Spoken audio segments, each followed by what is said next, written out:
On the 24th of February, my daughter spoke for the first time.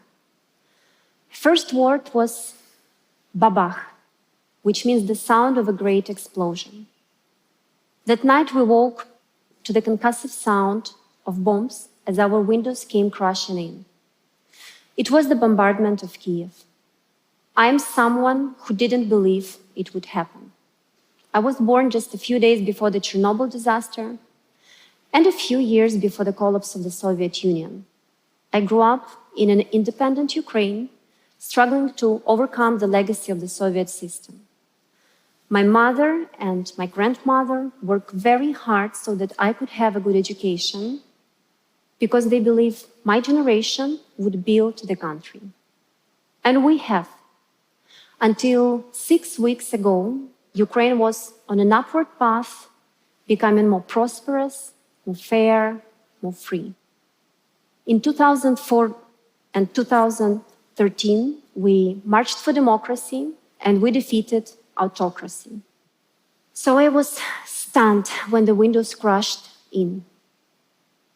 I froze, speechless, motionless, absolutely helpless. That was my first lesson of war. What you cherish can be taken from you in a moment. Even your peace of mind. My hands were still shaking as I fled to the west of Ukraine with my children and then over the border to Slovakia. My husband and my parents remain in Kiev, helping our country. As we traveled further from our family, I imagined all that was being destroyed. Our homes, our hospitals, our critical infrastructure, and so much more. For 40 million people in my country and for billions around the globe, February 24th is the day Russia invaded Ukraine. For 7 million Ukrainian children, it is also the day Russia tried to take their future. 176 children have been killed by Russian bombs. Hundreds more have been wounded. 10 years ago, I dedicated myself to building world-class schools for the children of Ukraine. I believe education is the most powerful tool for improving the economy, the environment, and human well-being. War very quickly destroys all three. So far, 900 schools have been critically damaged. 84 are completely destroyed. And yet, education goes on. During the COVID pandemic, Ukrainian government engaged my team to create the Ukrainian school online. During the last 2 years, it has delivered school to children wherever they were. Students from remote areas had access to teachers and lessons they wouldn't have otherwise. This platform covers the secondary school curriculum and puts every student in front of our very best teachers. We never imagined our non-profit project would be needed in a situation even more horrible than COVID. But today, almost 400,000 students learn on this platform. They connect from within Ukraine and from 120 countries where they are refugees at the moment. And for all of them, those couple of hours a day is not just a safe environment where they learn something new. It is also the space where, despite everything, Ukraine continues to invest in them. And that was my second lesson of war. Putin can take a lot from us. Our homes, our jobs, our loved ones, our peace. But he cannot undo education. Knowledge and curiosity are unassailable treasures.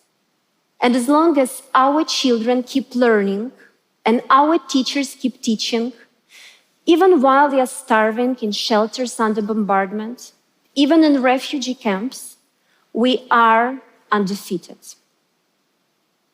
In this war, every Ukrainian has his own front. Our soldiers, our doctors, our mothers, and yes, even our children and teachers. By continuing to learn, they fight for our future. And this fight is about so much more than borders. Ukrainians are fighting for freedom, for our right to imagine and build our future in our own way. Our people stand heroically, but against the second largest army in the world, we cannot stand alone. To end this war, we need you. We need every citizen in every nation to demand that it stop. And that was my third lesson. My freedom is connected to yours.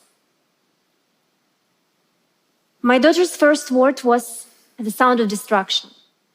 But as she grows, I know she and the rest of her generation will build Ukraine again.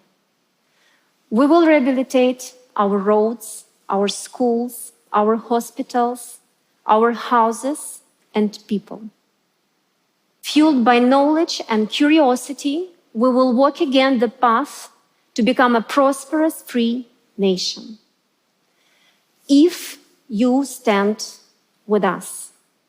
So, please, don't watch from the side. Don't wait and see. Stand up with us now.